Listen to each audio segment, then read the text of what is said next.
Joko Tarub dan 7 Bidadari.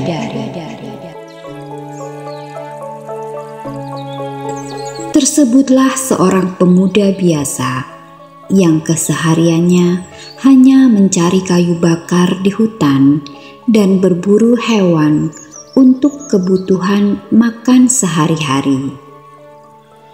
Suatu hari, saat dia berburu di Gunung Keramat, sayup-sayup terdengar suara-suara indah yang belum pernah dia dengar sebelumnya.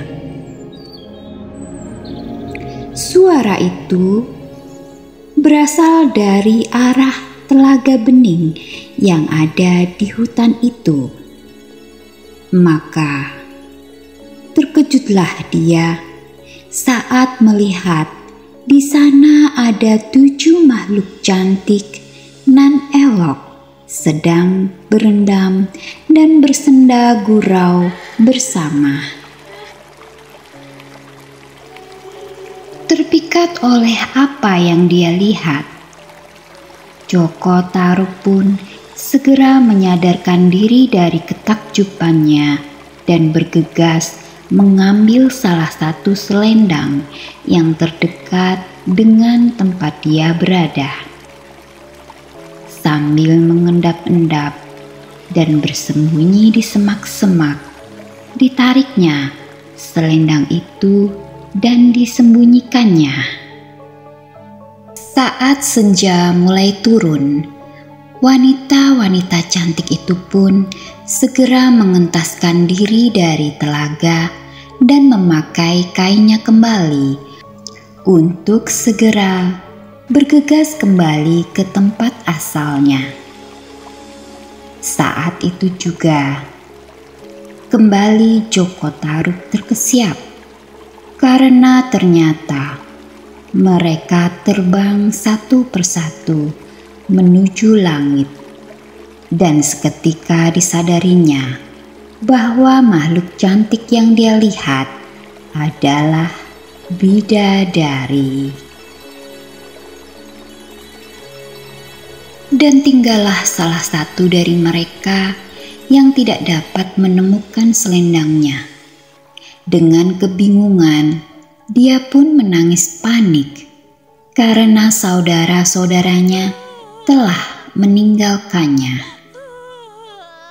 Joko Tarub pun mulai menampakkan diri dan berpura-pura menolong bidadari itu. Aku Joko Tarub. Aku hanya ingin menolongmu. Tampaknya kau sedang mencari sesuatu. Meski kaget, bidadari itu tak ada pilihan lain selain setuju untuk bersama-sama mencari selendangnya agar dia bisa segera terbang kembali ke asalnya. Namun, senja semakin sirna dan malam mulai merayap.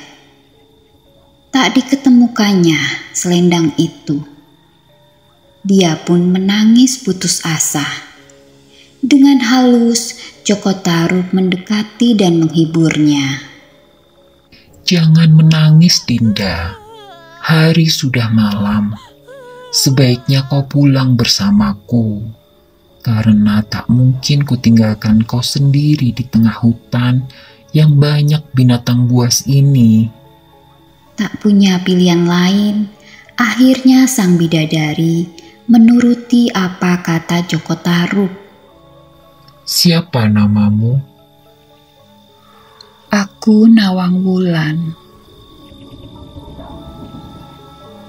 Maka sejak saat itu Nawang Wulan hidup bersama Joko Tarub dan diperistri olehnya.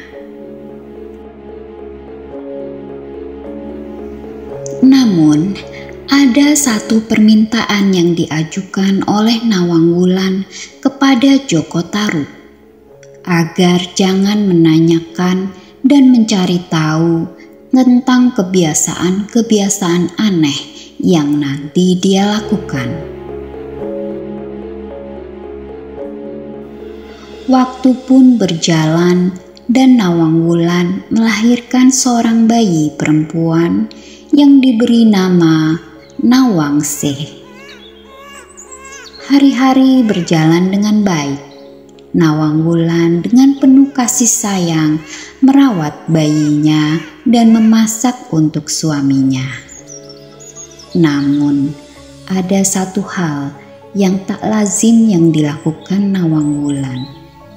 Sehingga lumbung padi pun tak pernah berkurang.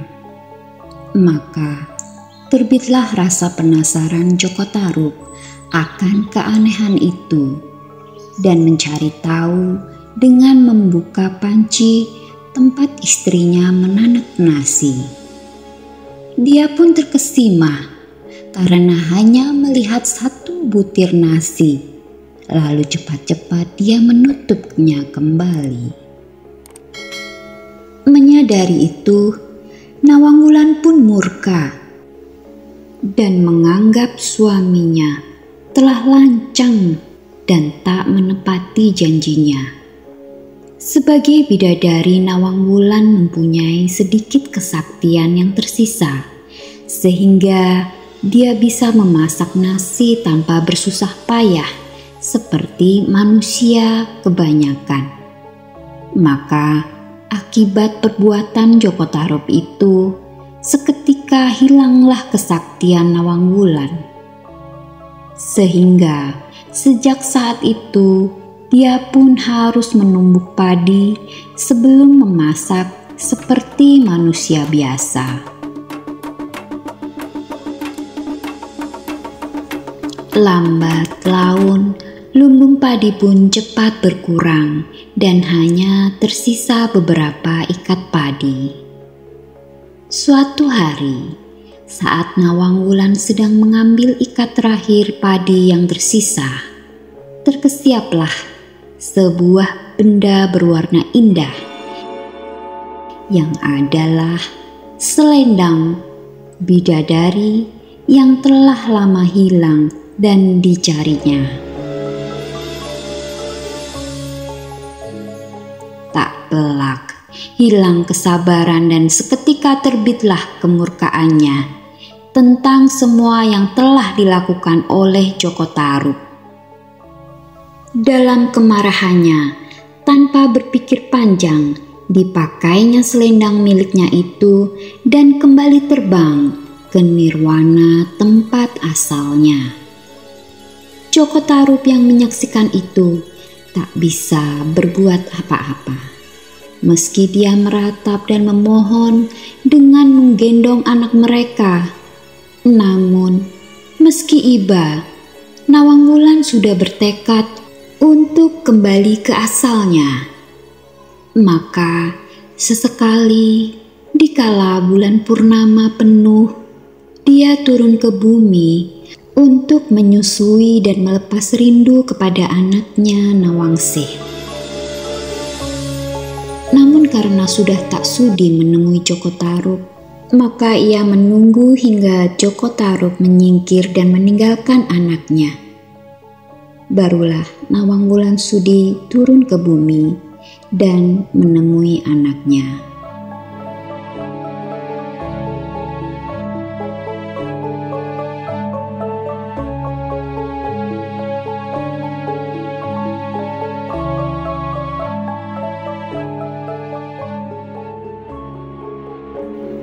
Demikianlah cerita legenda kali ini.